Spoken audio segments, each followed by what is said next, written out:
রাধে রাধে বন্ধুরা, কেমন আছো সকলে? আশা করি সকলেই ভালো আছে, আমিও ভালো আছি। চলে এসেছি আবারও একটা নতুন মিনি ব্লগ নিয়ে তোমাদের সামনে শেয়ার করার জন্য।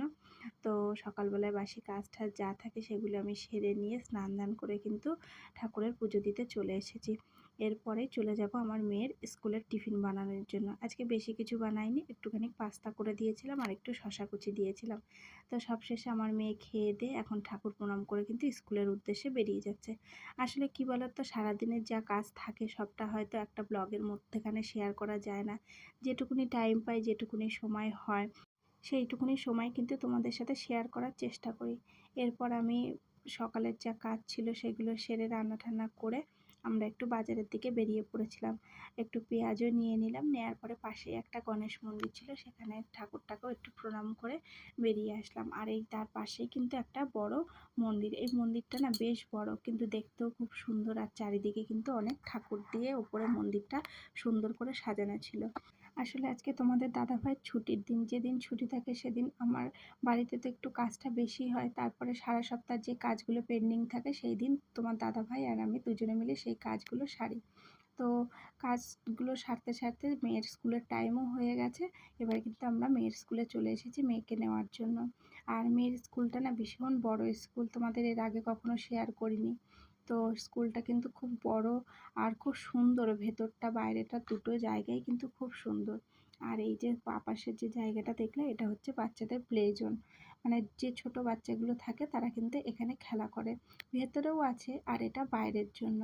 সবশেষে আমার মেয়ে বেরিয়ে এসেছে, মেয়েকে নিয়ে এখন আমরা বেরিয়ে যাচ্ছি।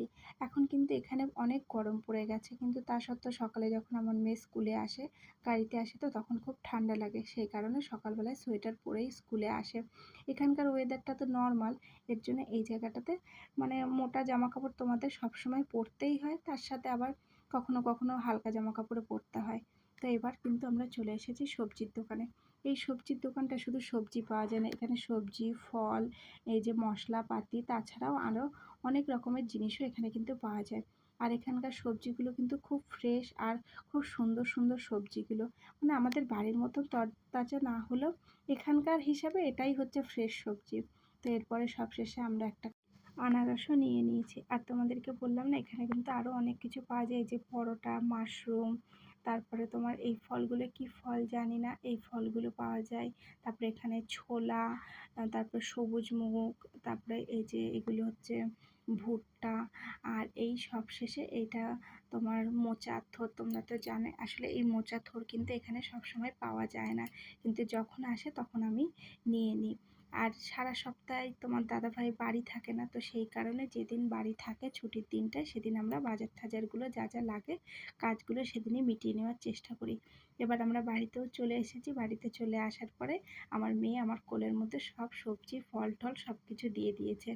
আর ওদিকে চাবিটা তোমাদের দাদাভাইয়ের কাছে ছিল, তা তোমাদের দাদাভাই কিন্তু চাবিটা নিয়ে আসছে। এরপরে ঘরটা খুলে ফেলবো। আসলে এতটা গরম লাগছিল, তার জন্য বসে পড়েছে আমি এসে। আর এই যে আমরা খেতেও বসে পড়েছি। আজকে দুপুরের মেনুতে ছিল মুসুরির ডাল, ভেন্ডি ভাজা, মাছের মাথা দিয়ে বাঁধাকপির ঘন্ট আর চিকেন কষা। সপ্তাহে 7টা দিনের মধ্যে 6টা দিনই কিন্তু তোমাদের দাদাভাই বাইরে খায়, আর এই একটা দিনই আমাদের সাথে খায়। ভিডিওটি কেমন লাগলো